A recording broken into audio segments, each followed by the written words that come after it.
The North Carolina Governor's Working Group on Veterans, Service Members, and their Families has deep roots in the Tar Heel State going back more than a decade. Today, it offers a home for the dozens of groups in the state focused on improving veterans' lives and provides a canopy of relief for hundreds of thousands of North Carolina vets. The GWG is a living, breathing apparatus of service, providing a space for veteran advocates to find new ways to better serve those who have served our country.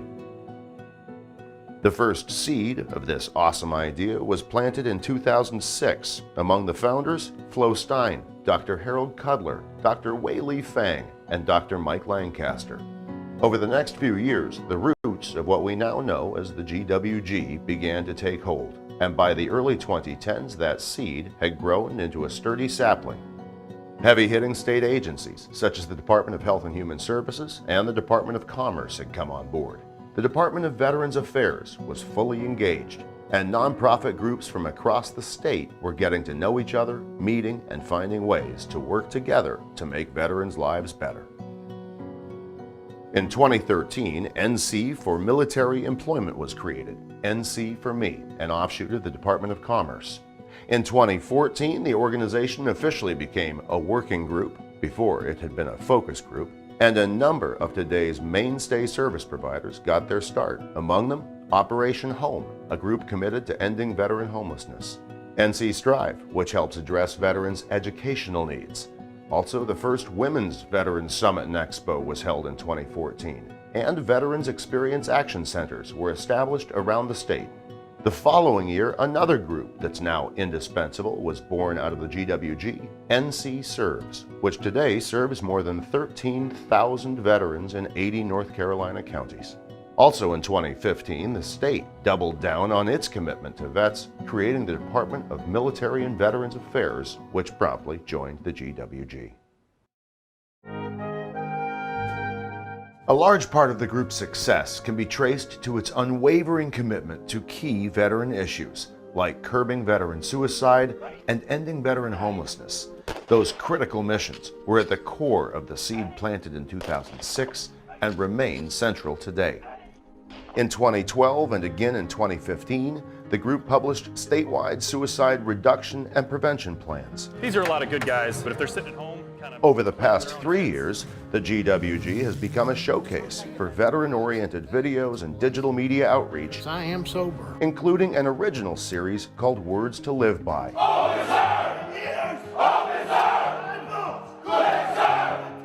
Battle-hardened veterans speaking directly to other vets, encouraging strength and resilience. Today, the GWG meets once a month to highlight pressing veteran issues, explore new solutions to veteran problems and challenges, and build relationships that turn ideas into action. Representatives from dozens of groups across the state make the monthly trek to Raleigh for the 2-hour meeting. Many more watch online. Each meeting is streamed live, offers closed captioning, and allows for viewer engagement. New ideas like the Governor's Challenge are introduced and given space to grow. Ideas like helpncvets.org are showcased and offered up to the group. Help NC Vets does just what it says, helps veterans and their families get connected to services in the state and connect with each other. Because of these and other efforts, veteran homelessness has turned a corner over the past decade. The veteran suicide rate in North Carolina is significantly lower than the national veteran suicide rate, and the Tar Heel State has boasted one of the lowest veteran suicide rates in the Southeast for the past several years. From its humble, passionate beginnings, the GWG has grown into a mighty tree of veteran support, and it's only getting stronger. Every year, the ground in which it's rooted gets richer and its branches grow longer. New fruits of service spring up, and more relief finds its way to North Carolina veterans and their families. The North Carolina Governor's Working Group can and should be a model for how to meet that mission around the country.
how much of this we're going to use, but let's find out. Okay. Yeah. I'm Mark Edmonds. I'm the Chief Operating Officer for the Division of Workforce Solutions within North Carolina Department of Commerce. Hi, I'm Martin Falls. I am the Deputy Secretary for the Department of Military and Veteran Affairs of North Carolina. My name is Mark Belos. I'm the Director of the Winston-Salem Department of Veterans Affairs Regional Office. Hi, I'm Deanne Seekins. I'm the Network Director for the Mid-Atlantic Network, DISN 6. I'm Dr. Michelle Laws, and I am over community engagement and empowerment for the North Carolina Division of Mental Health, Developmental Disabilities, and Substance Abuse Services. I'm a 28-year Army veteran. I come from an Army family. My wife, my brother, my father, my grandfather. I spent over 30 years in the Army. I went from a private to a colonel. My father served in the military. He served in the Army. I have a husband who's a veteran. I have a father who was a World War II veteran who used our healthcare system. And I have a son who's enlisting in the military next week. You're talking about my passion. That's what you're talking about, my passion. What do we do here? We advocate for veterans and for the military installations within North Carolina. I am responsible for veterans care in North Carolina and Virginia, provide service to about 500,000 unique veterans. One of our overall objectives and missions is to increase the usage of our benefits. We are getting out around the state to educate veterans on what entitlements they may be eligible for. Our division has invested millions of dollars to make sure that veterans have access to the appropriate mental health, developmental disabilities, and substance use disorder services that are needed. We want to make sure that no veteran is sleeping under a bridge. We want to make sure that not one more veteran dies by suicide in North Carolina. So our part of the Veteran Support Network, this collaborative, this network is the job piece. And so we match veteran job seekers with employers. That's what we do. Any veteran that comes into the office gets priority of service. So they go to the front of the line for any job seeker services. They go to the front of the line for any funded training. They go to the front of the line for any employment services and to get them jobs. We work hand in hand with Commerce, Department of Commerce, and Workforce Solutions in particular. We can't do it on our own in the Department of Veterans Affairs. We have to collaborate and work with other people. The Governor's Working Group is a great venue. You've got federal, state, local government, you've got civic organizations, you've got veteran service organizations, such as, the Veterans Foreign War, the American Legion. All those are partners. One thing that sets veterans aside, the whole veteran community, is we leave no man or woman behind. And I think everybody takes that seriously. And so when you look at groups like the Governor's Working Group, it allows us all to come together and really help veterans that are in need. What I've really appreciated about our Governor's Work Group is we've been able to walk hand in hand and focus on issues, suicide prevention, suicide awareness. That is something that no one healthcare system, no one community partner can solve alone. It's really exciting. Sometimes being with the organization I've been with for so long, you get used to doing things the same way. This is an opportunity to do things differently. And one of the things I'd like to say as a result of the Governor's Working Group is North Carolina is now below the national average of veteran suicide rate. Second thing is North Carolina is below the national average of homeless veteran rate. So I can only attribute that to information, education, and collaboration. Everyone has their niche, right? No one knows everything, and some of us specialize in very narrowly focused areas. And we believe that if we can pull all of these resources together and this expertise together through sharing of information through the North Carolina Governor's Working Group, sharing information, letting people know across the state what programs and services exist, then that's really key. That's critical. Well, first of all, good afternoon, everyone. And as usual, I want to bring you greetings from the 75th Governor of the state of North Carolina, Roy Cooper. Every day, there's a win somewhere, if you look at it. And that wind keeps you going the next day and the day after and the day after. That yes, perseverance does work, and it makes it all worthwhile.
Hi, everyone, and welcome to our fourth Governor's Working Group on Military Veterans and their families.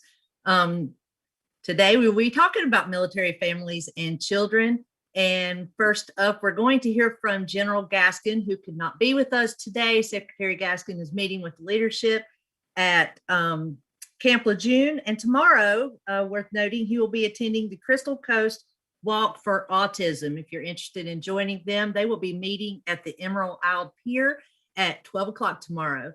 And here is Secretary Gaskin.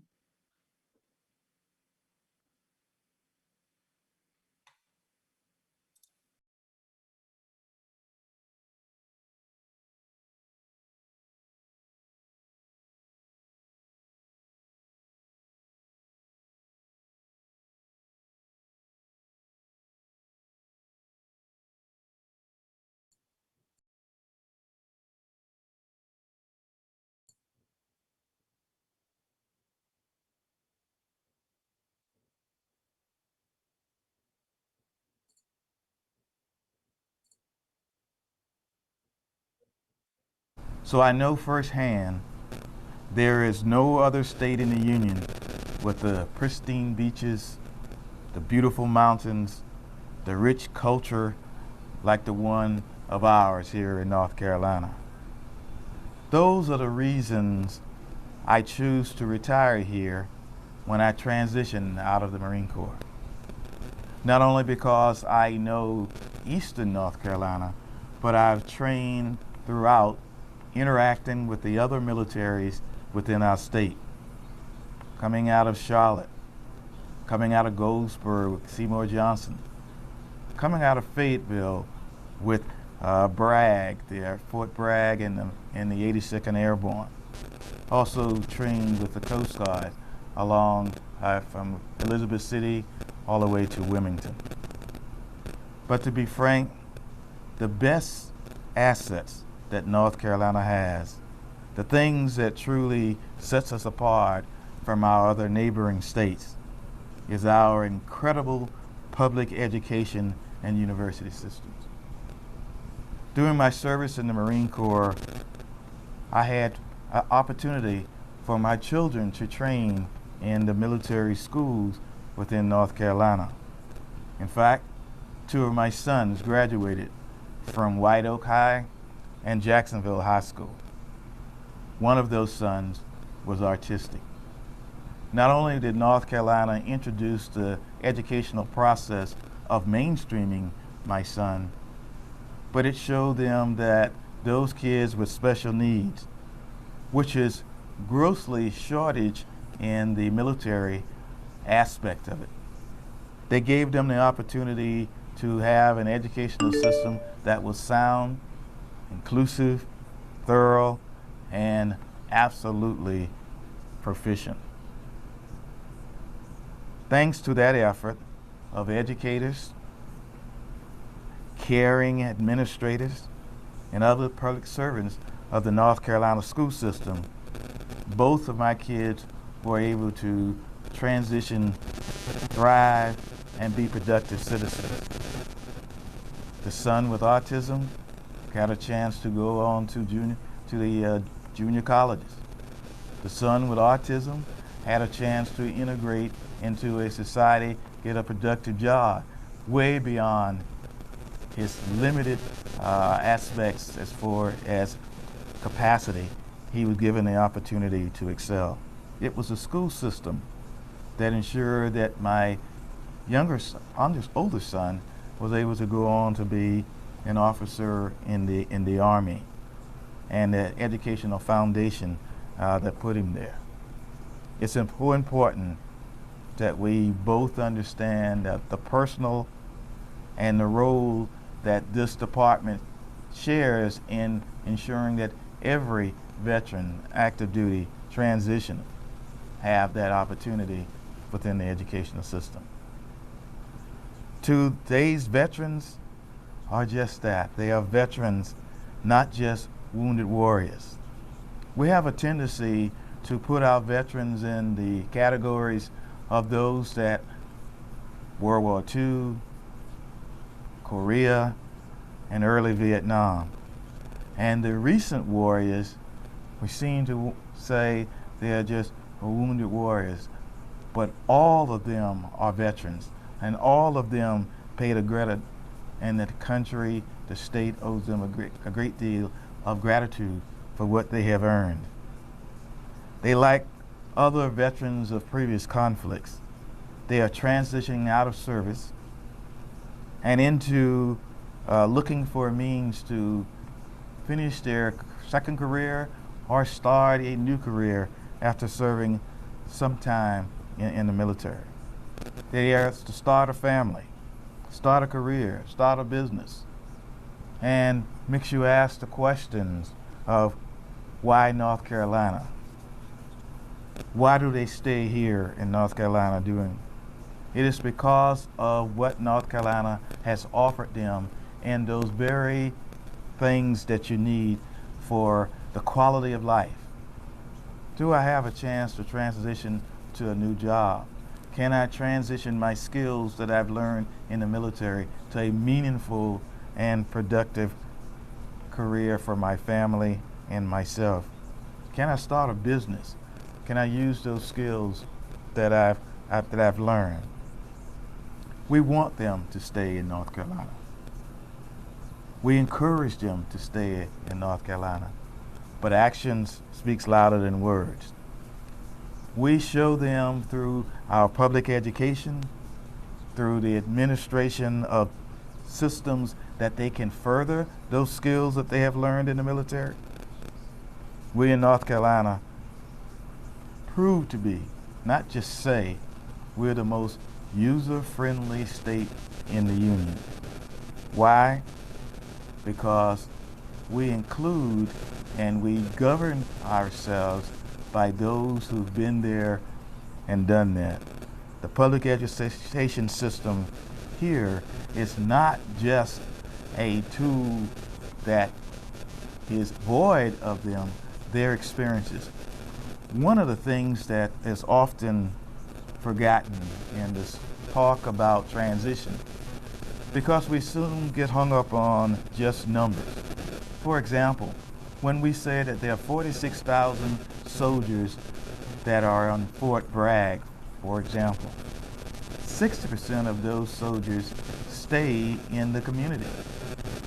They go to the public schools. They abide and live through all of those functions that govern our educational system, right in and outside of the base or installation for which they are working. It is very important that when they decide to stay, it's not because of any nuance, it's because they have lived and they know what our state has to offer. when those kids are ready for college, and we want them to go to college in North Carolina, the system has thoroughly prepared them for secondary education, has thoroughly prepared them for military education. This state does a good job, and the public university system is one of the best in the world.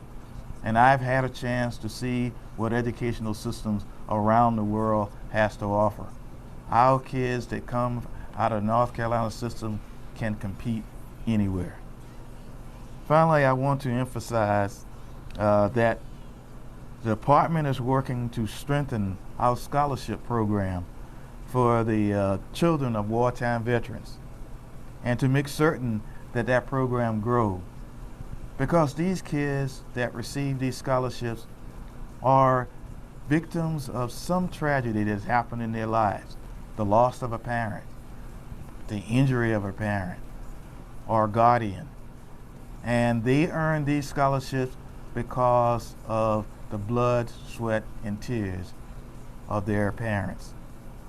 I want to emphasize that this department is realigning how we work with installations within and helping to align with the UNC system to make sure that our state veterans have the same access to the quality level of education that they have earned and deserve.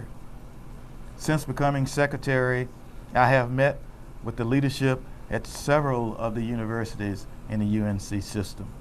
These institutions are eager to partner with in addressing the educational needs of our veterans and their families. They understand that this workforce that's transitioning out is well educated, well disciplined, and eager to continue the work that they have done within their military careers. They have the skill sets. They are, and I'd like to say that the military is the greatest vocational school on the planet. Therefore, we need to figure out how we can certify these members of the military, how we can ensure that they transition and get certificates and diplomas for what they have learned and built upon in the military through their military service earned education. We need to know that it's more than just the GI Bill that gets them there. It's that connection of education received and will receive when they arrive at the school systems within our state. We need to bridge those gaps, make sure that the private sector and our educational institutions know the value of a veteran leader and what they bring to the table. This is a very important goal of our department. So I want to thank you for all the tireless work you do in confronting these important issues facing our veterans and their families. And I'd like to emphasize that we in the military see, and that transition, veterans are families. That it's not just the individual veteran, but all of the families, because the families make a lot of sacrifice too, especially the kids who transition through these institutions in and out of state on their particular assignments by their parents. But they grow in love, and that's why the kids come back too, because of their experience here in the state.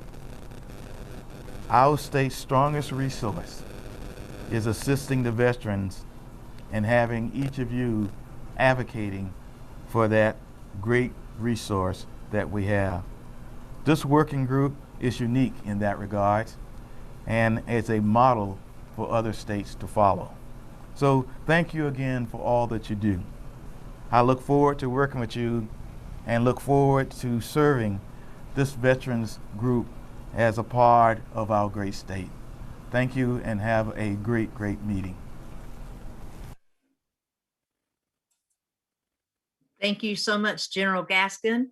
While we are transitioning, I'd just like to say, also there are VSOs in the state waiting to help you to identify your benefits and resources. You can go to milvets.nc.gov and find a listing of your local VSO. Next up, we have Martin Falls, Chief of Staff for the Department of Military and Veterans Affairs. Welcome, Martin.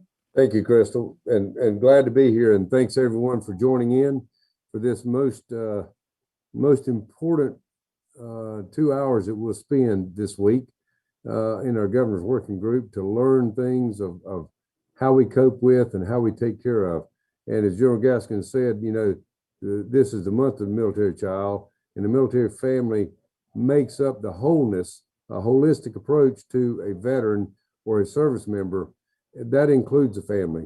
And I know for all of us that have deployed, you know, to walk out the door and say, see you in a year, see you in six months, whatever, that's pretty tough. But it happens, and that's a way of life. And our families are the recipients of it. And I've always said that my family was always my greatest asset, and they are the true heroes in my family, the ones that left behind. Quickly, I'll go through my slides because I know my boss is taking up some time, but COVID-19, we're moving in the right direction. We want to continue that direction. We're going to still continue the delivery in a remote fashion. We're doing our education that same way. And we will, all these things that pop up on your computer whenever you're trying to do things gets in the way sometimes. But, you know, the military installations, we're trying to include those numbers into the game as well, because I think we've determined that military and the Veterans Administration numbers were not included in the state's numbers, so to speak. So we're working on budget development, and enough said about that. Move to the next slide, please. This is budget year. What's coming up? Well, you know, this month is Sexual Assault and Harassment Prevention Month, and we're hosting a roundtable on April 28th. Immediately after this, I got a Veteran Affairs Commission meeting at 3 o'clock today, and we're looking forward to our Kernersville home being completed and a grand opening sometime in fall of 2021. Big thing coming up is our stand downs that are happening. One in Charlotte, April 23rd, and Franklin, April 29th. So, Crystal, the takeaways, we're still in this pandemic state. However, we've kind of plateaued, as the governor has announced, and he's relaxed some of the standards. But I still encourage you to stay vigilant. Wear your mask, keep your social distancing, and wash your hands. And we're going to continue doing our business in a modified method. And we are beginning to plan for a partial reopening, which we know is going to come. And yay, we're going to look for it. And yay, we want to get out there and do the work and getting those veterans, making face-to-face contact with them again. So, Crystal, thank you for having me, and I'll turn it over to Crystal, and we'll drive on. Thank you so much, Martin Falls. We appreciate you. Up next is Brian Ward, standing in for Mark Belos from the Winston-Salem VA Regional Office. Welcome today, Brian. Hello, Crystal. Good afternoon, everyone. Mark sends his regrets for not being able to be here today, but I'm happy to be here and share with you some going on at the Veterans Benefits Administration. One of the things that's happening is VA is transitioning from eBenefits va.gov to va.gov for filing claims. That is scheduled for completion at the end of April 2021. This migration will consolidate veterans benefits to one site instead of multiple sites. So that's good news for veterans when they're trying to file claims with us. The next item is the claims accuracy request. There's a pilot. It is a new program to allow VA accredited representatives the opportunity to request a one-time expeditious review and determination of what they believe is an obvious error or fact of law that would change the decision affecting a compensation award. You can see the website there for additional information on this particular pilot. Currently, the Winston-Salem Regional Office, we are still operating in phase 2. Next slide, please. I can tell you that for phase 2, I'll tell you a little bit more about it later, but we are seeing veterans by appointments now. But as we we are still, although we are not doing face-to-face outreach, we are involved in just one outreach event after another that is virtual. And the next one of the ones that's coming up is May 26th.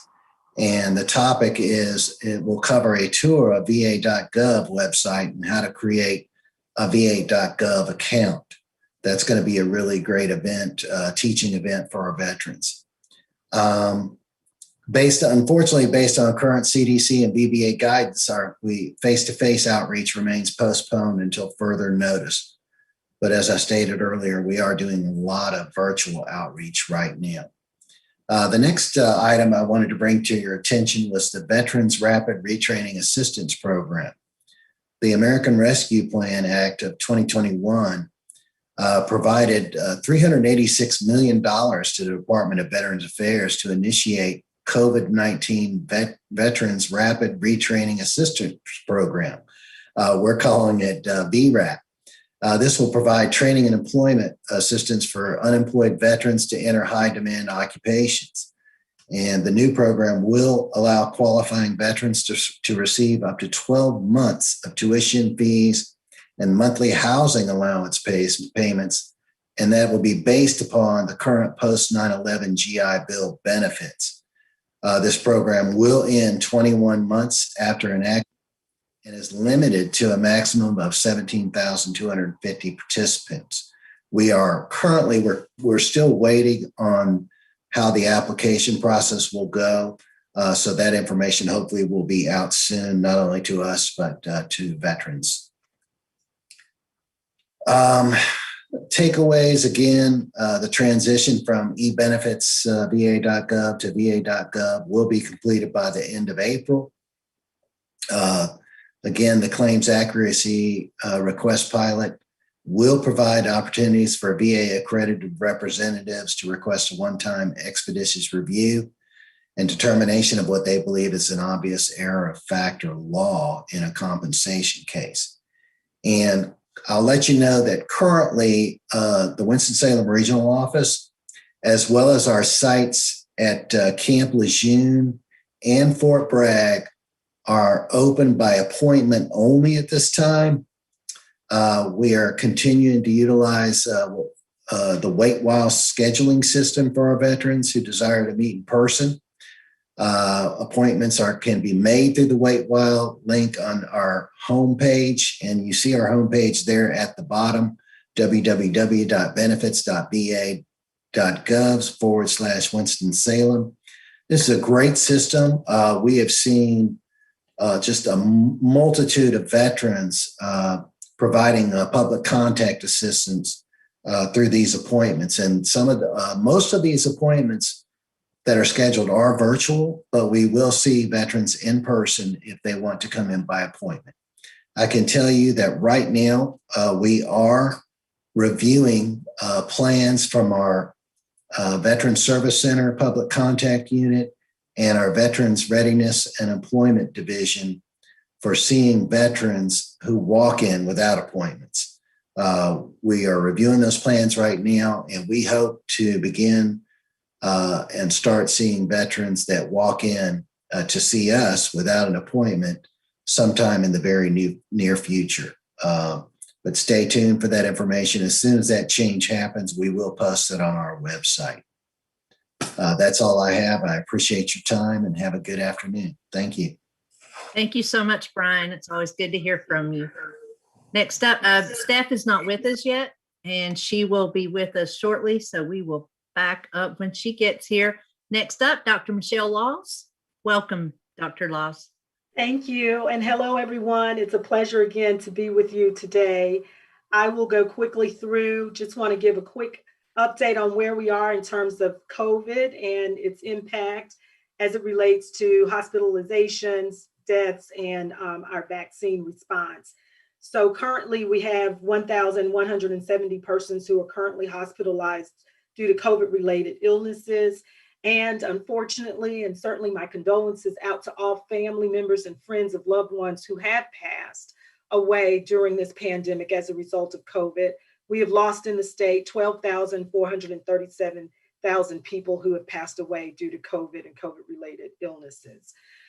We are working feverishly trying to get our vaccine out into communities. We are working with partners, community partners, and trying to get as many people vaccinated as possible. And so right now, 46.9%, almost 47% of our adult population has received at least one vaccine, and 35.1% have received are fully vaccinated among the adult population. And we are seeing disparities. I won't go into that, but we are seeing next slide, continued disparities by age, as well as race and ethnicity in terms of vaccinations. But I want to give a shout out to Brandon Wilson and his team, and Jeff Smith from my team, who assisted, but the stand downs to get homeless veterans vaccinated. Amazing work that was done there. So I salute you, and my hat's off to you, gentlemen, and everyone who worked with that. We're seeing not as much critical spread or areas or counties where we're concerned in terms of a critical impact with high rates of hospitalization, high rates of deaths and cases. But we are still seeing some of the significant and substantial impact. And so this map gives you an idea of where we're still seeing troubling areas in our state as it relates to cases, hospitalizations, and deaths. Next slide. This is the data by race and ethnicity. I mentioned that we are seeing, although we're dedicated to getting North Carolinians vaccinated, still seeing some disparities right now in terms of those who've received at least one dose. 17.4% are African American. They make up 23% of our general population in the state. So still a disparate impact. And then 6.3% Hispanic. They make up 9.8%, a little less than 10% of our general population. In terms of whites, we are seeing 70% of whites who have received at least one dose, and less than 1% of our American Indian population. So for the general population across the board, we are still asking for everyone to help, be partners, spread the message. If you've gotten vaccinated and still have people in your families or communities that have not, share the message of how important it is for us to get people vaccinated, just as another weapon in our arsenal to fight this very contagious and potentially deadly virus. Very contagious and next slide, please. And I'll go through that. Next slide. That's really the same information. Now, there's been quite a bit of questions that have come into our department and to different work streams working on the vaccine about the J&J. Safety is always our Johnson & Johnson or Janssen vaccine. Safety is always our #1 priority. And so we are still on pause with the Johnson & Johnson vaccine due to those few cases, but significant. One is too many, right?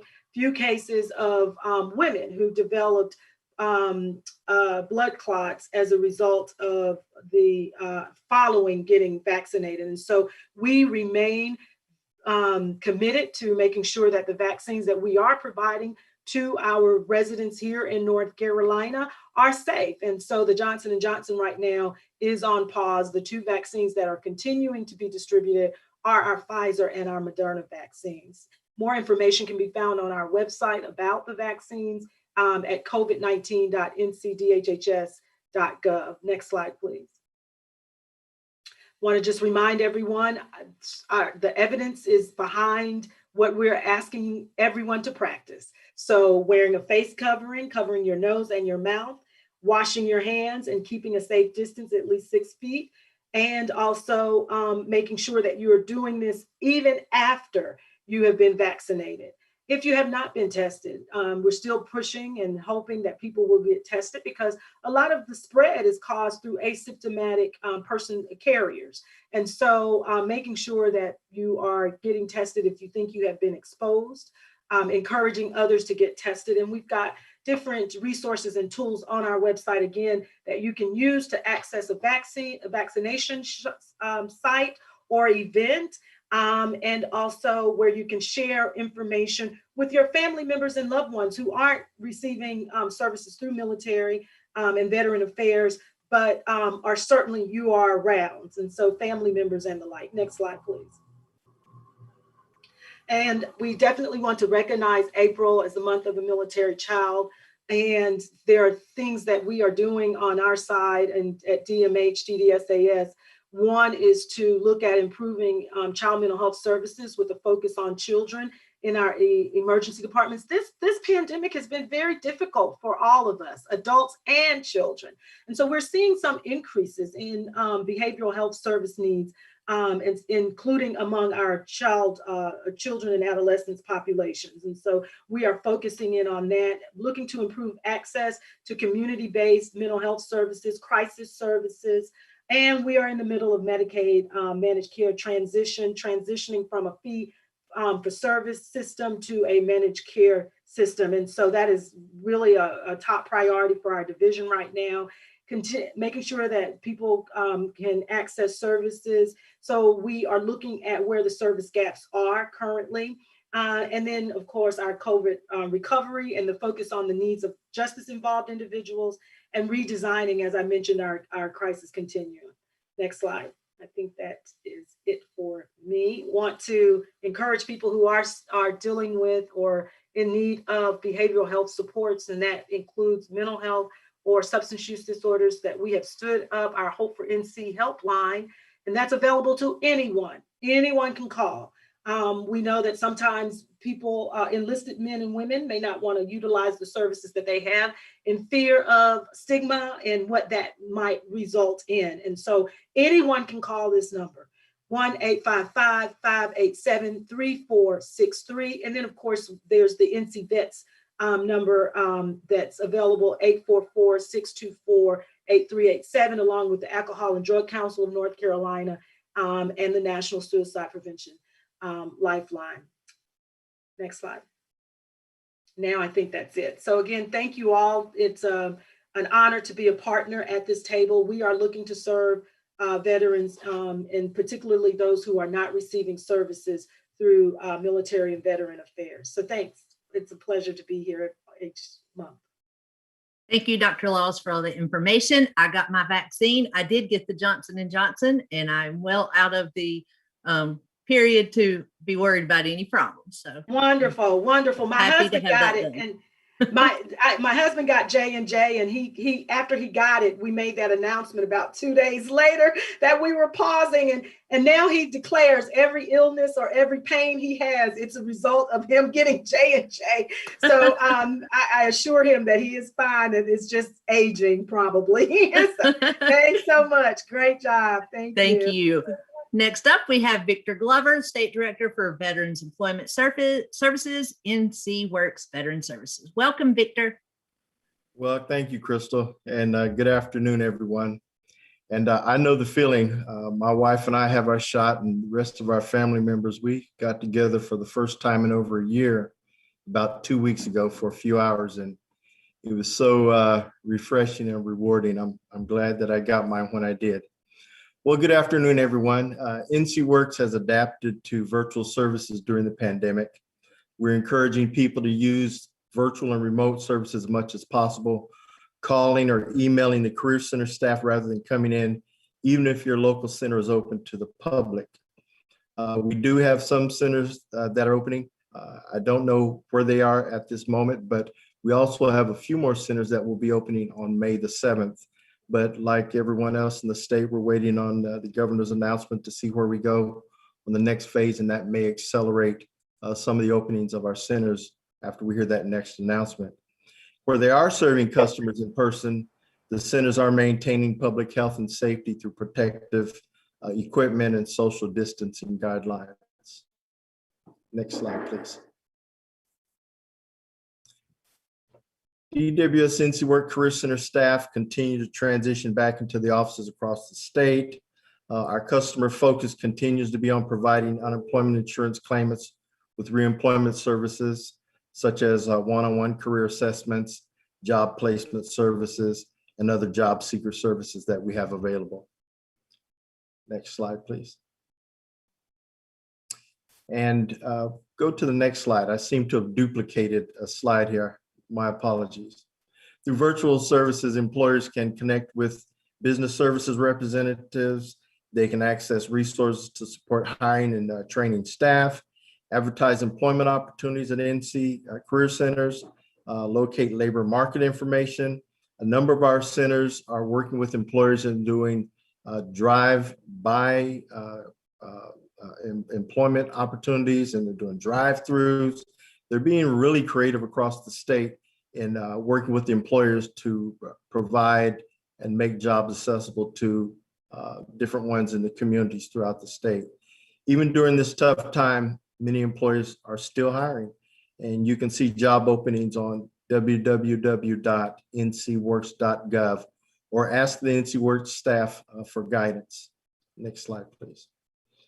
Through our virtual services, individuals can connect with a team member, get help with resume preparation or online job application assistance, find out about local hiring opportunities, and get help using ncworks.gov to search for jobs.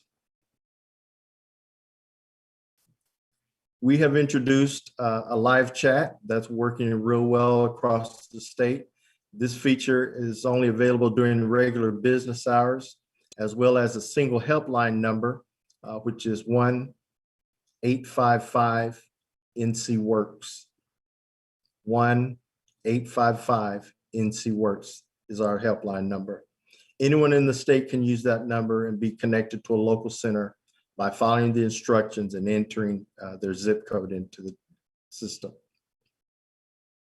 Next slide, please. And some resources that have been helpful for a lot of veterans across the state. Military One Source is a great partner. NC for Me, North Carolina Department of Military and Veterans Affairs, North Carolina Department of Commerce, which is us, and our NC Works Veterans Portal, some of the resources that we want to share with you as well. Next slide, please. And this is my contact information, Victor Glover, victor.glover@ncommerce.com, and then also the information for our local NC Works Center, www.ncworks.gov. And again, our slides will be available in the GWG website, so you can reach out to us and follow up and find out additional information about our career centers in your particular area. Thank you for your time. Looking forward to seeing you all next month. Thank you so much, Victor. We appreciate you. I'm going to backtrack. Hold with me for just a moment. Up next, we have Steph Young, Acting Network Director for Vision 6. Welcome, Steph. Thank you. Sorry I was tardy. Appreciate you switching it around for me. Thank you so much. So some items that are happening now in the VA. So we have the Johnson & Johnson pause of the vaccine. So out of an abundance of caution, VA is pausing the use of Johnson & Johnson, while CDC and the FDA are currently reviewing the data of some blood clotting issues in 6 people out of over 6 million that have received it in the US. We have not seen this in the VA on these side effects. We probably vaccinated over 102,000 people in the VA with the J&J product. Any facilities that were using J&J have paused it, and now we're vaccinating just strictly with Moderna and Pfizer. So we're closely monitoring and waiting until we hear more. We did get information that CDC is expected to make a decision about the way forward for Johnson probably by Friday evening. So the outcomes could be that we'll resume the Janssen vaccine, or resume with limitations, or maybe it will not be offered at all in the US. So we're just waiting for that decision. And once we get that, then the VA will make their decision of how they're going to move forward. We have contacted all the high risk people, and that was any woman under the age of 56 that would have had the J&J vaccine would have received a phone call from us, and then we're sending letters to everybody that got J&J. So it's unlikely at this time that anybody is experiencing serious side effects that we vaccinated, because it's within a certain time frame that they're going to be seeing that. The next one is Save Lysax. The vaccines are now available with the veteran spouses, caregivers, and we are giving those at the VA facilities that are providing vaccines. There is a Keep Me Informed website if you want to sign up. And also some of the facilities, for example, I know for Asheville, if the veteran goes in to get a vaccine and their spouse is with them, they're just offering it to the spouse while they're there. Overall, VHA has administered 4.5 million doses of COVID-19, and for Vision 6 for the SLA, the Saves Life Act, we have provided 2,000 vaccines for those populations. We do have seen the demand for vaccines has slowed down in the Vision.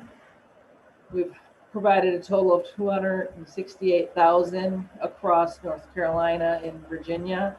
And for North Carolina itself, it's 174,000 vaccines. We have vaccinated 386 caregivers, 1,200 spouses, and 55 veterans. So again, if anybody needs that, please have them go to the Keep Me Informed website, or you can contact your local VA and they can help you set up an appointment if you fall in one of those populations. We have seen waning interest, but some of that could be because veterans may have already received vaccinations out in the community. April is Sexual Assault Awareness Week. So White Ribbon VA has a national call to action to eliminate sexual harassment, sexual assault, and domestic violence across the Department of Veterans Affairs. The Secretary of the VA led a very nice online event where the leaders last week were able to sign in and do the pledge with him and actually get online and also do the pledge. So he invited all of VA staff to do so with him, and it was nicely done. This really supports VA Stand Up to Stop Harassment Now campaign. And we ask everybody, all the VSOs, et cetera, to help us with that. Stop harassment. And also, if you see it or hear it, please let us know in the VA facilities so we can assist. So sexual harassment and sexual assault will not be tolerated in the VA. The next topic is VA Voluntary Service 75th Anniversary. This is this week, April 18th to the 24th is National Volunteer Week. And VA is really proud to recognize outstanding volunteers who honor veterans with their time, talents, and other resources at medical facilities across the country. As you know, during COVID, not all volunteers could come in, and really most people were sent home. It's just been in the last few months that they've been allowed to slowly come back in, which we're happy about, and the volunteers are happy about. So under a new name last year, the VA Voluntary Service, now known as VA Center for Development and Civic Engagement, CDCE, has approximately 46,000 volunteers who gave more than 4.4 million hours of service. This organization is marking the 75th anniversary in conjunction with the VAJ. Since its inception in 1946, the VAVS has amassed more than 737 million hours served on behalf of veterans. So it's a staggering number, 737 million hours. So I'll have to get used to that new name too. So it's now, instead of voluntary service, it's called VA Center for Development and Civic Engagement. All right, next slide, please. All right, coming up next, what does zero harm mean and why are we pursuing it? It's really a continuation of a journey. So zero harm is really, we're emphasizing the commitment to zero harm. It's really the level of care and everything we do around that. It's ensuring that all of our facilities and CBOCs and HCCs have a high reliability organization. That's called, we call it HRO. So you talk to any staff member, they should know the tagline of HRO. High reliability organization. We value the effect of correcting the smallest of errors and really making sure that everybody can speak up. If they see something, they say something in their area. Everybody to think proactively. If something happens, how are we going to fix it and make sure we have a safer environment for all veterans overall? It's really to help us increase the trust in VHA healthcare and continue on with our zero harm in our high reliability organizations. All right, next slide, please. These are just those additional things we talked about, the Keep Me Informed website and the vaccine information page. Even if you're fully vaccinated, you still need to wear masks and practice physical distancing in public because your vaccine protects you from COVID-19, but it's still unknown if you can transmit the virus to others. The hope is if people do get COVID with the vaccine, that hopefully the symptoms won't be as harsh. It's unknown how long vaccine immunity will last. It will take months or longer to vaccinate everyone who wants to be vaccinated. And we always need to protect those who have compromised immune systems that are not able to get the vaccine. So make sure you check out those websites if you get a chance. And that is all for me. Thank you so very much. And thank you for allowing me to go out of line. No worries whatsoever. We are always happy to accommodate and happy to hear from you. Crystal, I appreciate you. While I'm catching us back up, again, remember that if you are a veteran in search of a veteran service officer, then you can find us at milvets.nc.gov under services and benefits. Next up, Jeff Smith with an update on the Governor's Working Group, Governor's Challenge, NC Strive, Ask the Question, and Operation Home. Thank you so much, Jeff. Good afternoon, everyone. I want to thank all of our leaders for showing up and consistently bringing good quality information to the folks who are out there on the ground. And I would also like to personally thank the VA for my Johnson & Johnson shot. So far, no horns of growing and the arm didn't fall off. So I think I'm ahead of the game. I'll be quick here. Last several months, while viewership for the working group has kind of dropped off, we've been very happy to see that viewership for our NC Strive student veterans efforts have really been picking up. And we're very excited for next week's event. So a little bit more about that coming up. Next slide, please. As everyone has mentioned this month, it is the month of the military child. So you've got Governor Cooper's proclamation that he issued last week.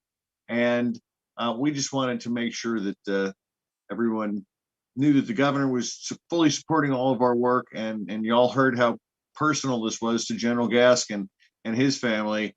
And here's a picture of some of our favorite Marine family. Next slide, please. A little follow-up on our veteran stand-downs. We've already had 5, I think, go through. The 4 that Veteran Services of the Carolinas have done, and I believe there was another one privately held. So looking forward to tomorrow in Charlotte, Mecklenburg County, and next week in Macon County. Next slide, please. And here's contact information for those 2 remaining stand downs that'll be coming up tomorrow and next week, and some information, for the Moderna or Pfizer vaccines that were given for the last 4 events. The first event, we all got Johnson & Johnson, and then they pulled it from the market. So follow-up vaccinations will be held 2 weeks from today, your first dose at the same location. From 9 to 11, the VA has, and our private sector supporters and DHHS have all pitched in and leaned in to make sure that we can complete the full vaccination series for each of these individuals. If you thought it was a challenge to get vets to get 1 dose, homeless vets to get 1 dose, I think you can appreciate what a big lift this is to make sure that they get their 2nd dose on time. Next slide, please. Here's our preliminary results provided to us by Veteran Services of the Carolinas. So far, we have 4 stand downs completed. 177 homeless veterans were served. 92 COVID vaccines were administered. And this is a collaboration of over 36 participating community partners. To everyone, every single one of you who have leaned in and assisted, I say thank you very, very much. And I would like to give a special shout out and thank you to Mr. Christopher Dobbins at the Division of Public Health. He has been just an amazing help at interceding with me and the vaccine committee as we have tried in a constantly changing landscape to negotiate this very difficult challenge. And I really just deeply appreciate all of his help and guidance throughout the process. Next slide, please. We talk about homeless veterans. I would like you to remember that the Veterans Life Center is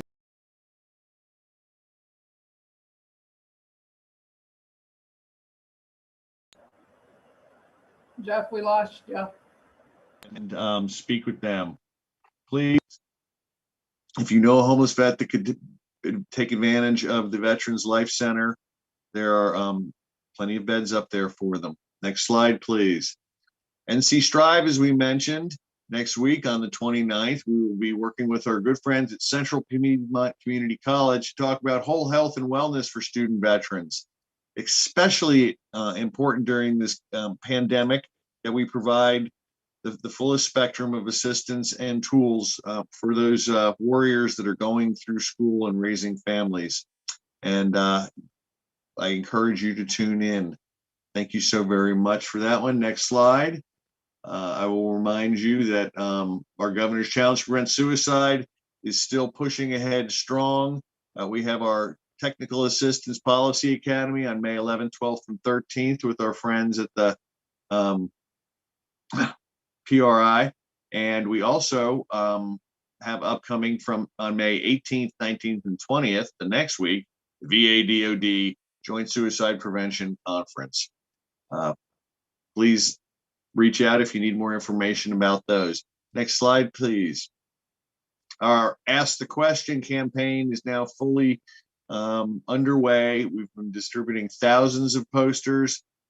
If you and in your organizations need some information, reach out to your local partners, either through the VSOs or Veteran Services of the Carolinas or Veterans Bridge Home, our NC Serves partners, and get some hard materials. We've also got this available digitally.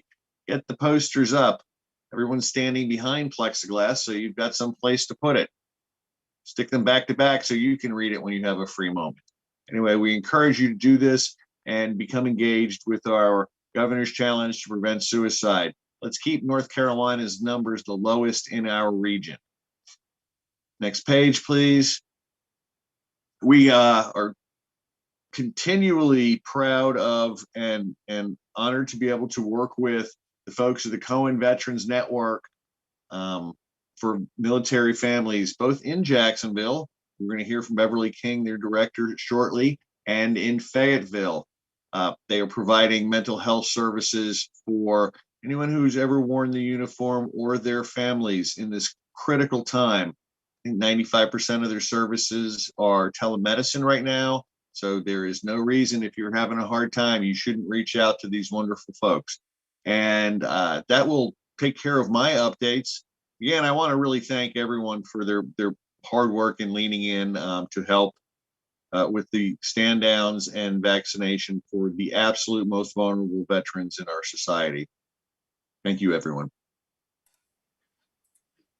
Thanks so much, Jeff. It felt really good to get out to those stand downs too. It's been so long since we've been able to do in-person outreach that I think everybody was excited to be able to support those events.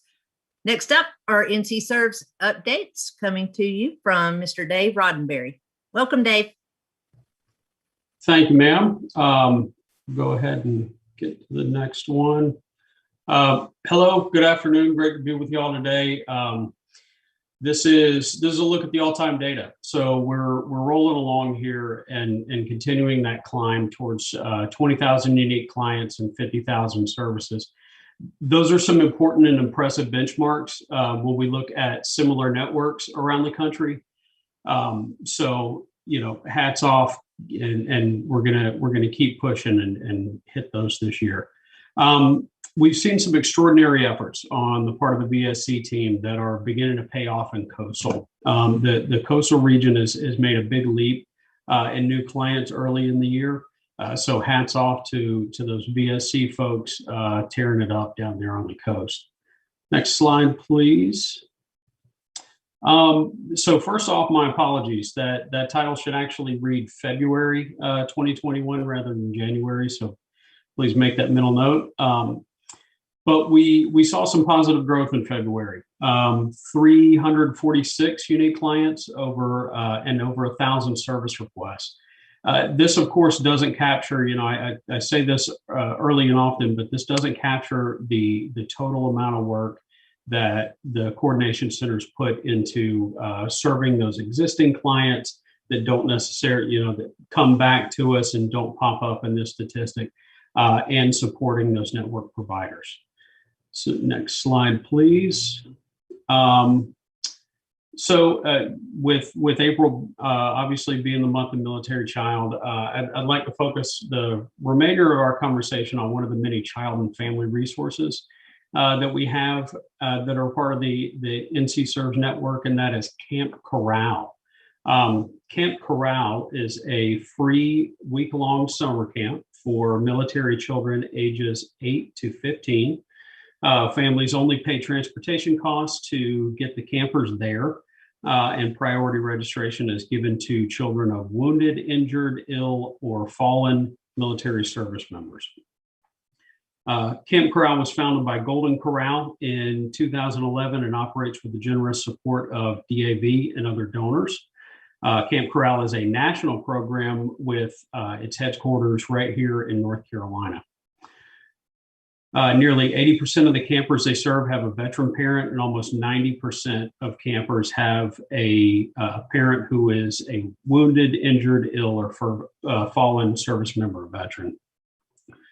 At Camp Corral, military kids are free to be kids, away from the stresses and unique challenges of military life. Camp Corral parents report deployment, moving, school, and changes in the household and mental and emotional health as the top stressors for their children, which makes opportunities like this so vital to the kids that are able to participate. To learn more, you can, including how you can support Camp Corral, visit www.campcorral.org or contact your nearest NC Serves Coordination Center for this and other resources.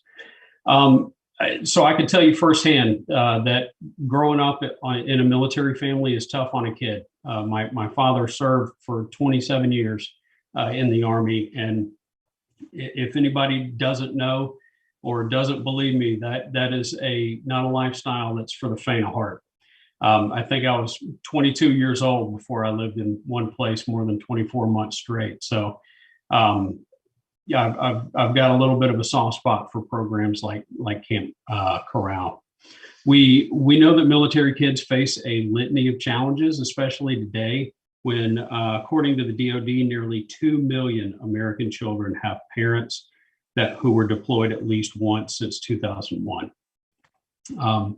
So again, this is a vital resource for families who need it. We're very fortunate to have it here in our state and as part of the NC Serves network.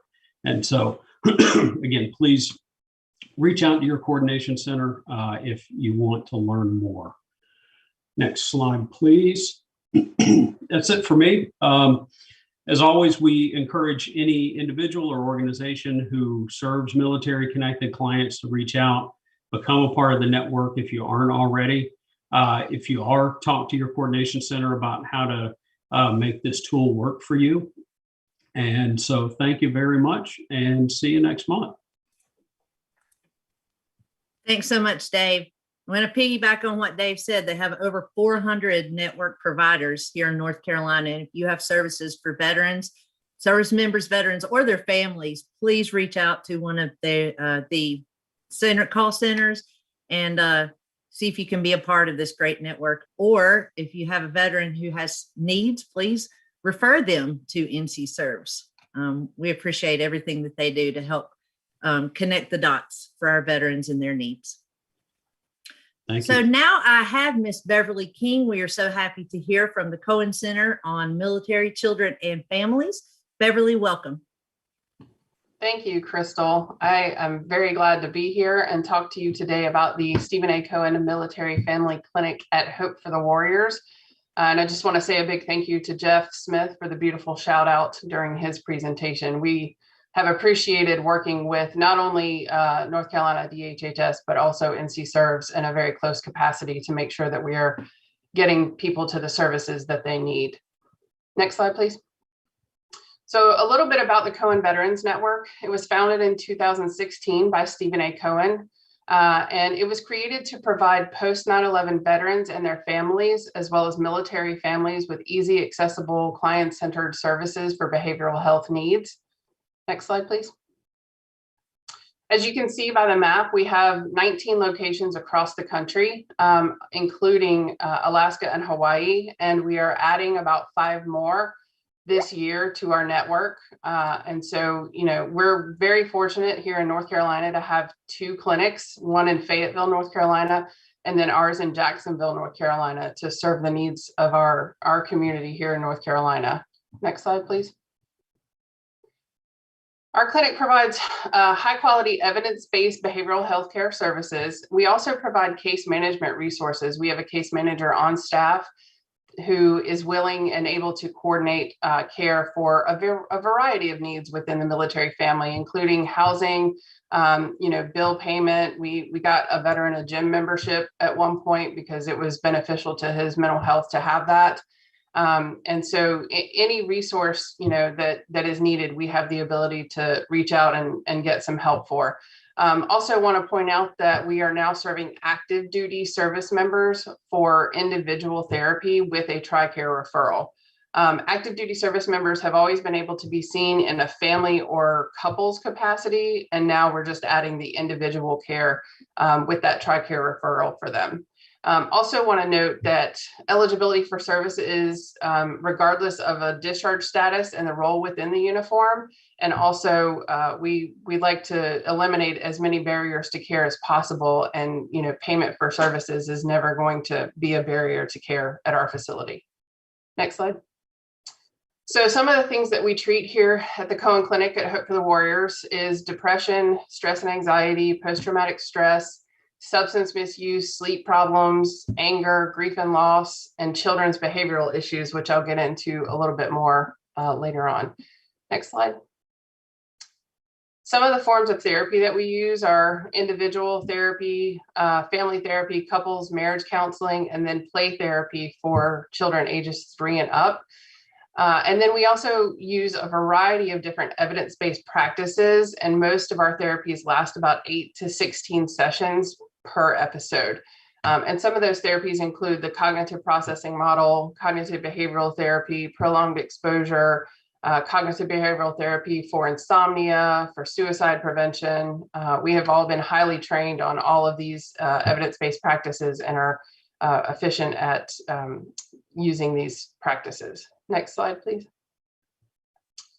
Our clinicians are fully licensed within the state of North Carolina to provide mental health services. We have a prescribing provider on staff also who is available for psychiatric medications. We have all completed military cultural competency training, and most of our staff members are connected to the military in some capacity, whether that be a veteran themselves, a spouse of a veteran, a spouse of an active duty service member, or a child of a veteran. Next slide. We do accept all major insurances, but like I said, we will work with clients on a case-by-case basis to ensure that there are no barriers to care. For those that have no insurance, we may be able to have care at no cost to them. Short wait times, we are able at this point to get clients seen within the same day that they call, which is a huge benefit to the community at this point, with wait times for mental health being pretty high in all other areas. We keep slots available all the time to make sure that we can get people in same day if needed. And currently we are providing services via CVN Telehealth, which is our telehealth platform where you can be seen within the comfort of your own home, on your phone, in your car, kind of wherever you feel safe and comfortable. But we are looking to open our clinic doors in the month of June to be able to provide face-to-face services as well in Jacksonville. Next slide. So how we work, we obviously want to serve the entire family. So the family unit, we take a holistic approach to therapy, and we want to serve the parents, the children, and whatever extended family is part of the family system. We will be providing transportation assistance once we are in clinic and are seeing people face to face, we will be able to provide that for them, as well as childcare in most cases.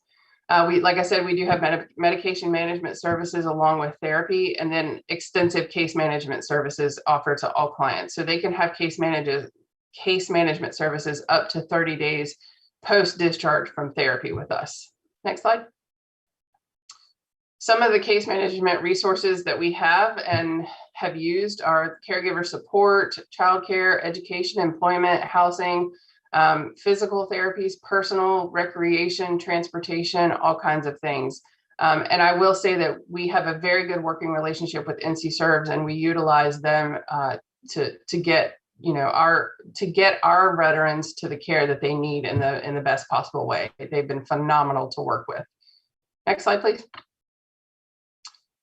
We will have workshops once we are in person and in the clinic, and they will be facilitated by our clinical staff. We will have groups as well as just community activities such as yoga. We will do mindfulness and wellness activities, stress management, parenting workshops, etc. Next slide. So we do have targeted counseling for military families and children based on some of the unique stressors and challenges that they have, such as disruption of the family system due to deployments and extended trainings, increase in single parent homes, disruption in parent-child attachment due to extended separations, frequent transition and moves leading to instability, and an impact on emotional and behavioral health, as well as higher parental stress during times of deployment linked to child maltreatment and neglect. Next slide.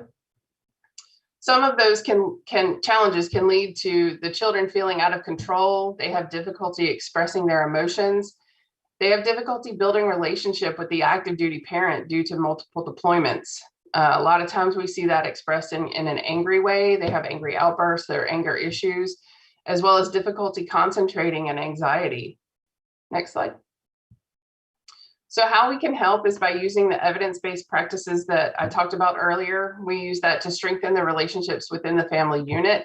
And we make sure we have the right clinicians that are well-trained in child-specific treatment models. Next slide. And one of those clinicians is Bobby Pate. She is a registered play therapist, has also been trained in PCIT, which is parent-child interaction therapy, and EMDR, which is eye movement desensitization reprocessing.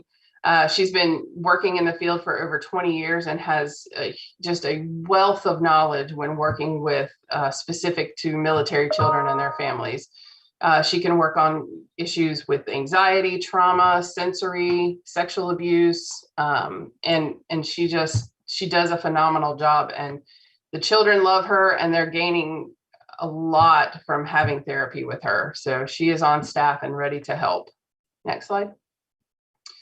Here's our information. Give us a call at that main number to get scheduled for an intake, or you can shout us an email.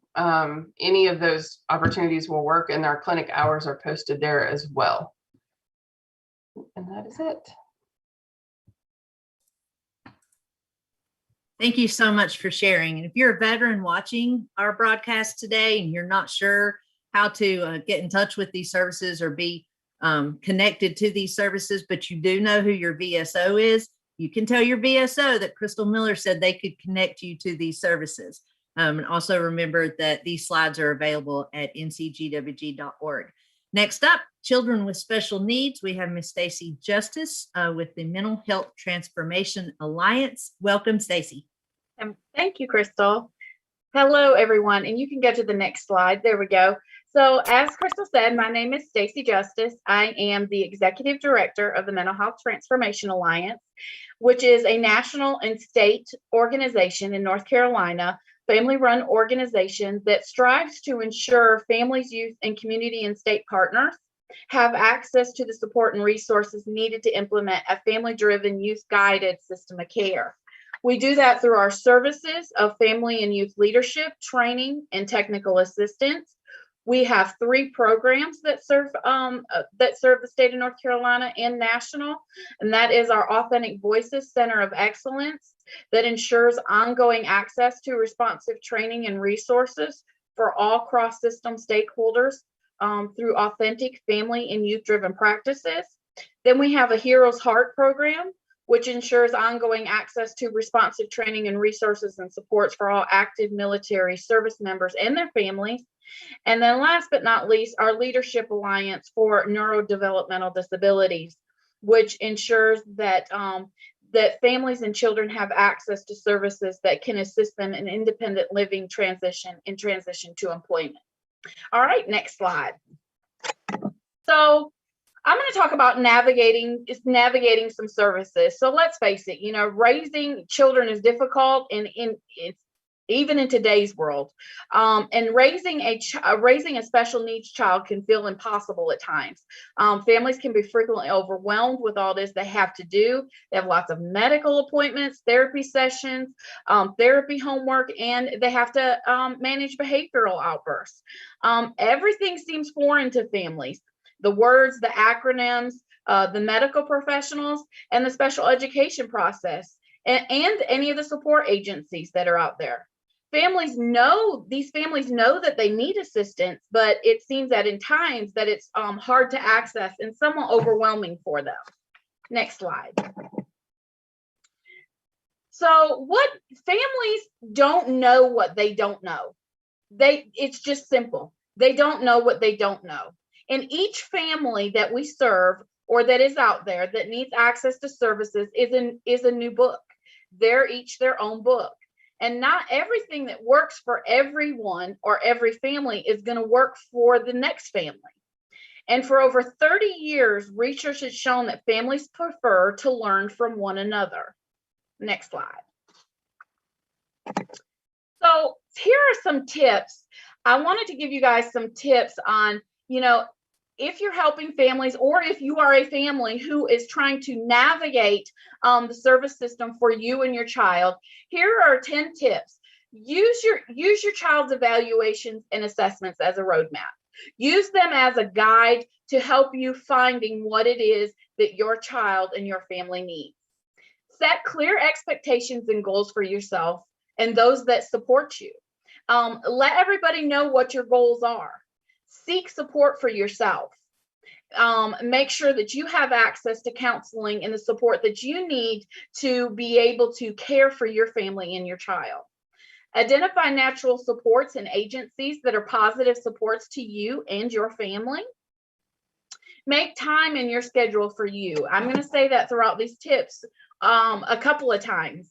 Keep in mind this journey is a marathon and it's not a sprint.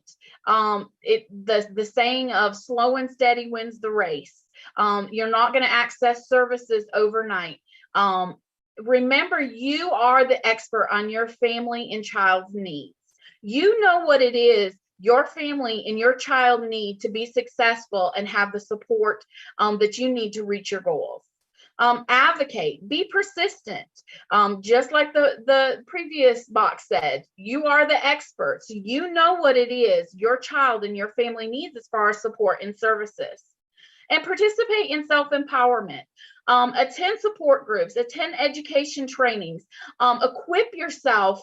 Use the roadmap that I talked about earlier to equip yourself with the knowledge and the power that you need to help your child navigate those, and you navigate those services. And then last but not least, enjoy the journey. Life is a journey. It's not a destination. All right, next. So in North Carolina, we have the opportunity in each community. There is System of Care. System of Care is not a service. It is a process and it is a philosophy. It is a network of community-based services and supports that are organized to meet the challenges of children and youth with serious mental health needs in their families. Families and youth work in partnership with public and private organizations so that services and supports are effective. They build on the strengths of the individuals and address each person's cultural and linguistic needs. A system of care helps children, youth, and families function better at home, in school, in their community, and throughout life. North Carolina is unique in that it is rich in family and youth-driven groups and initiatives. These include, of course, the Mental Health Transformation Alliance, North Carolina Families United, Youth Move North Carolina, and Say So. North Carolina also has a state collaborative for children, youth, and families. This collaborative has cross-system members from child welfare, juvenile justice, Department of Public Education, Child Abuse Prevention Services, ARC, NAMI, and other groups dedicated to better outcomes for children and families. Within each of these system of care communities, families have access to family partner coordinators who are peers and families who have navigated services throughout North Carolina or in other states, have been there and done that. They have lived experience. Family partners, they also have lived experience. They have access, some have access to system of care coordinators, and there are community collaboratives in each of the communities. All right, next slide. So on the next few slides, I've just provided some resources and kind of given an overview of what those are.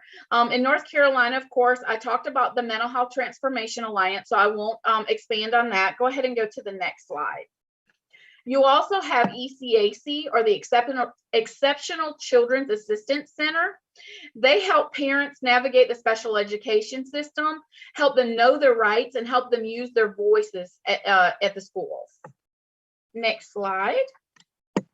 You also have NAMI of North Carolina. They provide support, education, advocacy, and public awareness so that all affected by mental illness can build better lives. Next slide. Then you have North Carolina Families United, who supports and unites the voices of children, youth, and families with mental health concerns. All of these resources that I'm talking about right now are not community specific, they are statewide. All right, go ahead and go to the next slide. So on it, I wanted to also provide you with some overall national resources. And this is the Military Interstate Children's Compact Commission. And I actually just attended a training that they had, that they partnered with ECAC on. And through this, they help address key educational transition issues encountered by children in military families, as the military children are transitioning in and out of schools, in and out of homes if a parent leaves on deployment, and so on and so forth. All right, next. You also have Family Voices, and this is for children with special health care needs, and they provide families with the tools to make informed decisions about healthcare and education. They help build partnerships between families and their service providers and serve as a trusted resource to healthcare. All right, next. And again, this is a more national NAMI resource. And again, they do the same thing on a national level that the North Carolina NAMI does. All right, next slide. Then you have the Medical Home Portal. They assist and support professionals and families in working together to care and advocate for children and youth with special health care needs by providing reliable and useful information about their conditions and caring for them and knowledge of valuable local and national services and resources. Next. And then you have Rights Law, which again goes along with the special education. So if the child has an IEP, this talks about the special education law and advocacy for children with disabilities in the school system. All right, next slide. Then you have the Federation for Children with Special Needs. This national organization provides information and support that assists and assistance to parents of children with disabilities. They partner with their communities. They promote active and informed participation of parents and children with special needs in shaping and influencing public policy. They have a peer support network that provides allows for the families to meet with those who can relate and understand. And again, that comes back into the, as I talked to before, you know, families like to learn from other families. And so that's that peer network that's set up. Next is the National Collaborative on Workforce and Disability for Youth. And they focus on helping young teens learn how to cope with their disability and finding a place within the workforce. And the next slide is Parents Helping Parents. And what this does is They provide support and information for those raising a child of any age with special needs. They help with educational rights, help resolve problems, and help navigate, again, the special education process. There are nearly 100 parent training and information centers and community parent resource centers in the United States. The PTI for North Carolina is ECAC, so the Exceptional Center. And then the next slide is the National Federation of Families. They, on a national level, develop and implement policies, legislation, and funding mechanisms and service systems that utilize the strengths of families. Its emphasis is on advocacy efforts. It offers families a voice in the formation of national policies, services, and supports for their children with mental health needs and substance use challenges. And next. So there are tons more information and out there nationally and across the state. That was an overview. So if you guys, see anything that you didn't see in this presentation, feel free to reach out to me if you have any questions or need any additional information. Thank you so much for your presentation. That is a lot of help out there. So to my VSOs who are watching, make sure that you make note that there are resources. So if you are serving a service member or veteran that has a family that needs these services, please make sure that you connect them. I have just a few announcements before we move on. The Vet Center will be at the Stand Down tomorrow, and that is in Charlotte. The mobile vet center will be there and available. Also, Paul Berry stated a very impactful veteran stand down took place today in Bladen County. Be the bridge, one veteran at a time. And that means linking those veterans to those services that they need. Also, Doc French said, I cannot speak more highly of the Cohen Clinic. So incredibly grateful for this resource in our nation. North Carolina is lucky to have 2 clinics here. We are very, very blessed. And Brenda Monforte says, so proud of North Carolina for the support of our military community. And last but very not least, one of my favorite people, because I know how passionate he is about the education of military children. Please help me welcome Mr. Mark Patton. Thank you, Crystal, and thank everybody for hosting MSEC today. Some of you know me. I'm a retired Air Force and retired school teacher. I've been working for MSEC, whose mission is for the sake of the child. Now for 6 years, I'm in a new role where I'm working globally, kind of a call center for the lack of a term just now. But it was nice to meet Miss King. I look forward to meeting you. I have completed my move down to Morehead City and working virtually with MSEC, but also looking to plant some roots here in the area. And it was nice to find out the secretary was down here doing the autism event. That's a passion of mine also. And then getting back into the NC Serves network in my expanded role as we sit down. Next slide. So the mission of MSEC, and again, MSEC is a Military Child Education Coalition, supporting all military connected kids by educating, advocating, collaborating for anything associated with the military lifestyle. The vision is every military child is college, work, and life ready. Next slide. So where we live, I highlighted North Carolina. We're number 4 in terms of estimated student population. It says almost every zip code. Currently, we think one zip code does not have a military connected child, and it is Dallas-Fort Worth Airport. I'm pretty sure they don't have any military students there at the airport. But at one point, we could advertise, the research showed there was a military connected kid in every school district and every zip code in the United States. Next slide. So where do we go to school? You can see it's held pretty steady for the last 6 years. At 75–80% have gone to public schools. We have a group still in private schools. The DODEA schools have pretty much stayed at about that 8%. Of course, those are restricted to the bases. And we have some overseas as well as those here at some of the bases. Fort Bragg has on base, and so does like down here at Camp Lejeune. And then we have a growing number of homeschool. I think COVID has had an impact on that, and we're still waiting on some current numbers. MSEC works with a lot of different organizations to do research. Syracuse and the IMVF is certainly one of the big ones. We've got Texas Tech in there and some work with Columbia also. Next slide.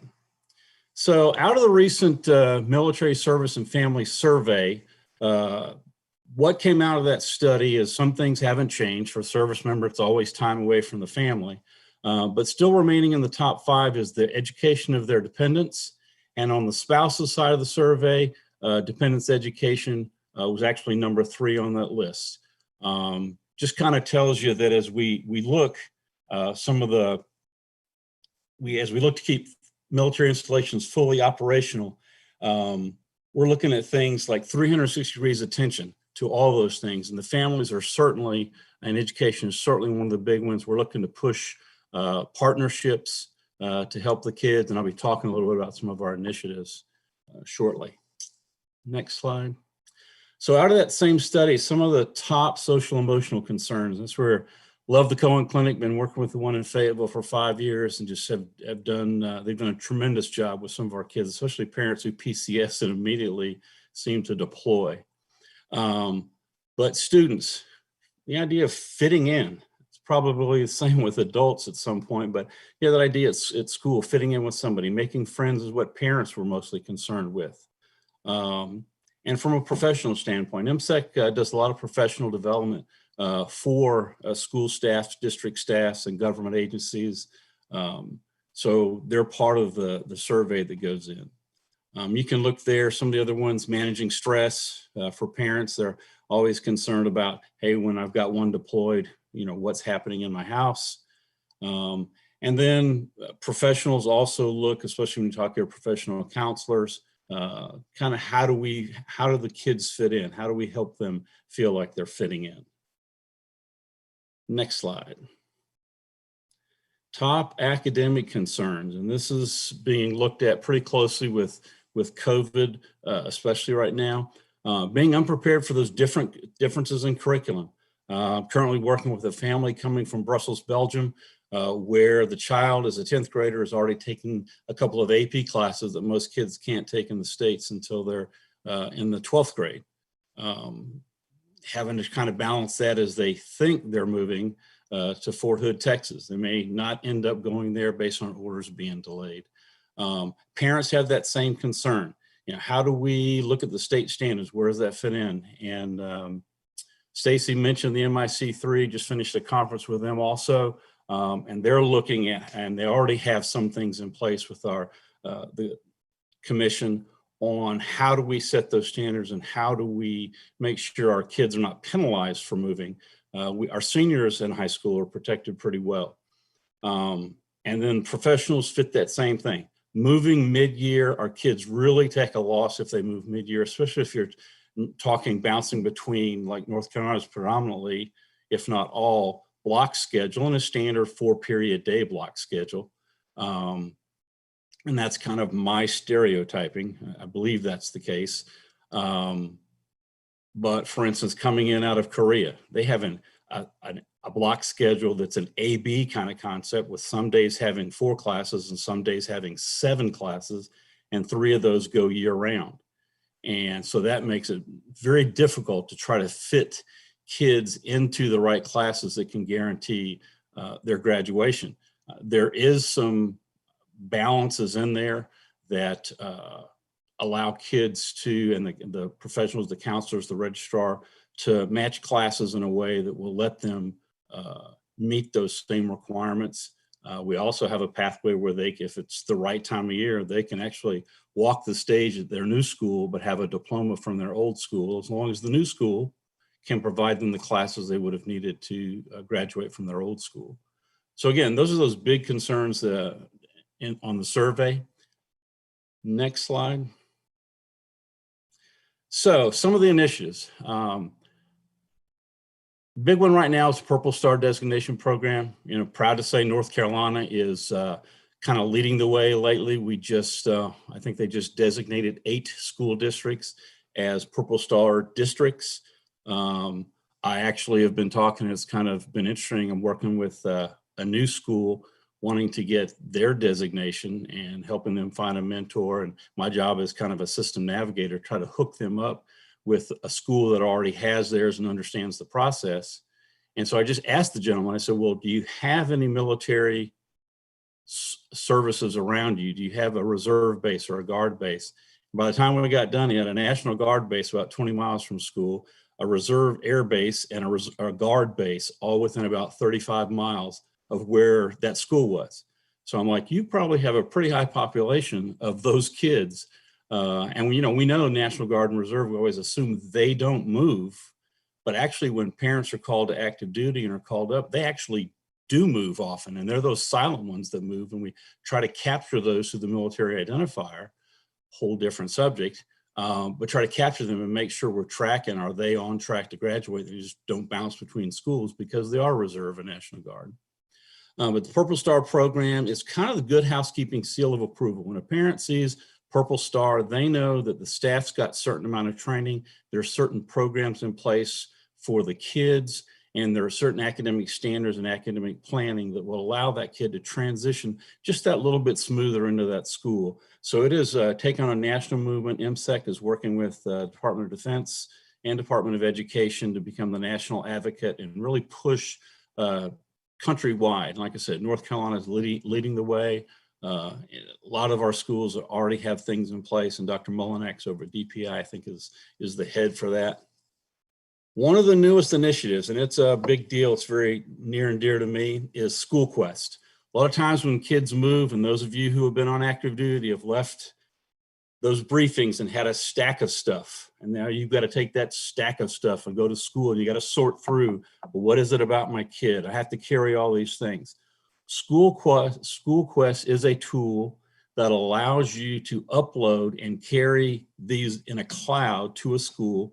And the MIC3, the commission, is already reaching out to ensure that schools will understand what it is and accept those documents as they're printed out. And you're not having to carry all these absolute huge packages of paper, but it's also a career academic planner. It's available for professionals, it's available for military, it's available for students. We have been beta testing and using it for about the last 2 years. And the idea is that it just makes that transition just that little bit smoother for that student and that family. They go, they know they don't have to have every bit of paperwork right then. The registrar knows what they're getting when they pull that up and print it out right there locally. And it just makes that just that little bit smoother. Next slide. So this is some of our programs that we have in place. One of the big ones is our Student Achievement, our S2S program. And that's been around a while. There's elementary level, middle school level, and high school level. And those are the kids that, for the want of anything else, they have one common ground, and that's military connected. And I guess one of my best stories is from a school in Cumberland County when I was working. I had a young lady come in, and I just happened to mention, oh, you're coming in from this base in Germany. Just had someone last fall come in. And I came in the next week to the same school, and I see two young ladies bouncing almost hand in hand down the hall. And I'm like, well, hello. And they're like, we haven't seen each other since 2nd grade. We were stationed together in Alaska, and they just happened to meet as part of the S2S program.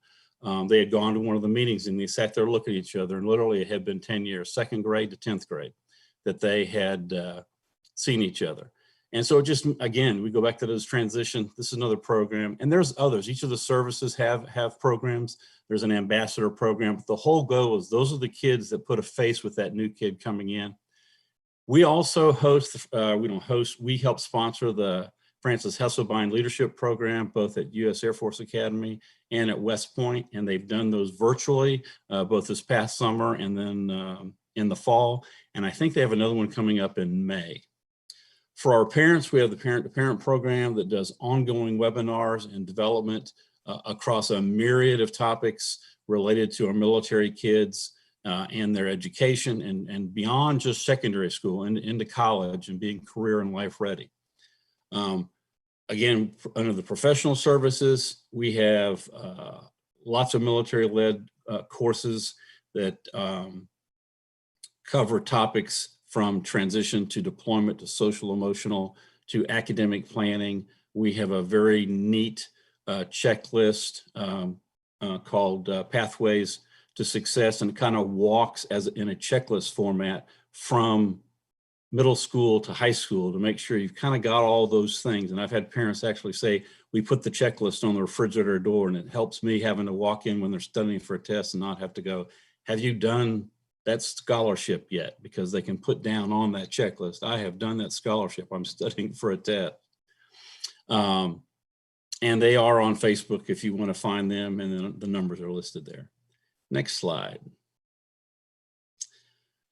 Our military student transition consultant, we have been in 8 states over the last 10 years. These are all grant-based. These are people who are boots on the ground.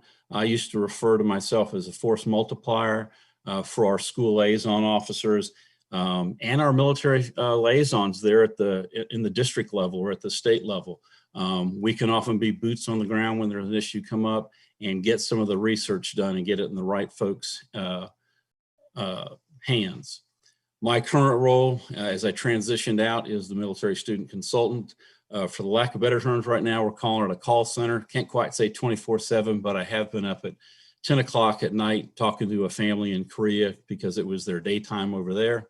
But we are the system navigator. We are live now. They can also do the email, but it allows us to touch base with a family and be able to quickly put them in contact with the right resources. And that includes a myriad of subjects. I've already worked with a family, a young man had just come off active orders from the reserve, had moved as a civilian to a new base, and he passed away suddenly of a heart attack. And we're able to pretty quickly put them in contact with all the support that the family is. There were 4 kids involved.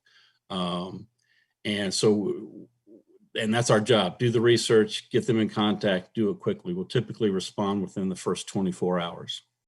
We have a podcast that goes out with a wide variety of speakers that are nationally known speakers on the topic of kids and education. Jill Biden has been on the podcast. As you know, she's a very big advocate of our military kids. You might notice that it says 24-minute episode, 23-minute episodes. I learned just the other day why it's 23 and why it's posted on our slides. That's the average time for a person to commute in the United States. So it makes it easy for someone to listen to one of the podcasts as they're transiting to work. Next slide. So how can you get involved? Whether you're a professional, whether you're at the VA, whether you're a parent, even children, you can become a member of MSEC. We're on social media pretty much all. We have a new young man who's handling our social media, and he's just phenomenal at it. Signing up for SchoolQuest, that parent resource tool, and really it'd be parent, student, professional resource tool. It links you to numerous studied programs, ASVAB Prep, tutor.com, etc. Under advocate, I want to highlight the Pete Taylor Partnership of Excellence Awards. So many of our schools are already doing stuff with their communities here in North Carolina and want to really try to push that, put in for the Pete Taylor Award.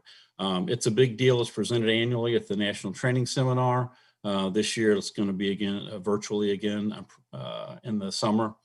Again, promoting Purple Star. This is Month of Military Child. We probably are known for the Month of Military Child. We have our Month of Military Child toolkit that we pass out every year. You can see in my backgrounds our current military kid graphic. And if you're in positions where you have an MSTC or a local area, you can collaborate and you can volunteer. Next slide. This is the virtual National Training Seminar. Again, it is in July. There'll be any number of professional developments going on. There'll be guest speakers for the last 2 years, or 2 years. I know Dr. Biden has presented both academically and personally. General Milley is actively involved, Secretary of the Army. And we will continue to push to have this when we're back to normal, hopefully having it in person. Next slide. Some of our resources for the different programs are listed here. And I think the next slide is the last slide. It's got my contact information, including my direct line. And like I said, thank you again, Crystal, for hosting me. And Beverly, I'll be giving you a call. And thank you much. Thank you so much, Mark. It's good to hear about all these resources. My children were lucky enough to be able to go to the same school their entire lives. They had the same friends growing up. So I can't imagine what it must be like having to leave everything behind every 24 months. Reminder on our agenda and at ncgwg.org, you can find additional resources, and those resources that were shared today. You can always see the broadcast, the program. Our next meeting is going to be on May 27th at this time. We will remain virtual, and we will definitely push it out when we decide to get back to our face-to-face meetings. We'll make sure that everyone knows. Let me check. I think that Beverly sent her email for you, Mark, in the chat. And other than that, have an excellent afternoon. I hope it warms back up again. This is not the spring weather I was hoping for. It got down to 30 last night, but it did not get my plants. So I'm really glad. Everyone have a great afternoon, rest of the week and month, and we'll see you on May the 27th.